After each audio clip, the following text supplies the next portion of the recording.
Magandang araw sa lahat, welcome po ulit dito sa atin channel ang Biyahe y Comida. Maraming salamat sa lahat ng nag-subscribe indeed. Punta tayo sa atin topic, October 18, 2025. Dennis, inaalam na kung saan pupunta ang babayarang tax. Malapit na ulit ang bayaran ng tax. Saan kaya mapupunta yon? Shoutout ni Dennis Trillo. At ang daming sumagot, may nagsabi na, wag na kayo magbayad, makukulong ba kayo kung di magbabayad, yung iba nga nagnakaw ng tax ng taong bayan di pa nakukulong. May nagsabi naman ng, pag mag-tax evasion ka, for sure sampahan ka agad ng kaso ng BIR. While billions of pesos ang mga ninakaw, at hindi naman nila pinaghirapan, tahimik sila lahat. Bulok gobyerno ng Pinas, say naman ng isa pa, hanggat walang napaparusahan na magnanakaw na politiko, uulit at uulit sila magnakaw sa perang pinaghirapan ng mga manggagawang Pilipino. Mahigit isang buwan na ang nakakalipas umpisa nang maungkat ang investigasyon tungkol sa malalang korupsyon sa Department of Public Works and Highways, pero may nakulong na ba? Wala pa habang sinusulat namin ito. Samantala, nag-upload din si Dennis ng taping day nila with Conan O'Brien. Sa isa sa mga larawan, makikitang sinisipan ni Jeneline Mercado si Conan O'Brien sa ere, at sa isa pa, siya ay hinuli ni Dennis para sa kanilang teleserye sa GMA7 na Sanggang Dikit FR.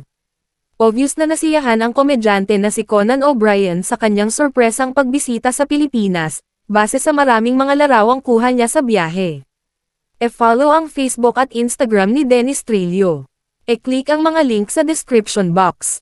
At yan ang ating latest showbiz chika update for today. Huwag kalimutan mag-subscribe, i-click ang notification bell for more showbiz chika updates at suportahan po ang ating Facebook page. Maraming salamat sa lahat ng nag-subscribe indeed. Magandang buhay sa lahat. Adios. Ako, si Domingo Zamora. Hindi ako mabuting tao. Hindi ko naman talaga inisip na kailangan pang award-winning yung arte ko rito. Ginawa ko lang na parang as natural na pwede ko siyang gawin na kailangan yung siguro yung maging relatable talaga yung character sa maraming tao para alam mo yun, magkaroon sila ng connection at maapektuhan sila pagkatapos nung pelikula. Tingin ko yan, 50-50. Kailangan talaga pagtrabahuan mo rin kung meron kang gusto, kung destiny man yan, hayaan mong maging guide lang yun sa'yo.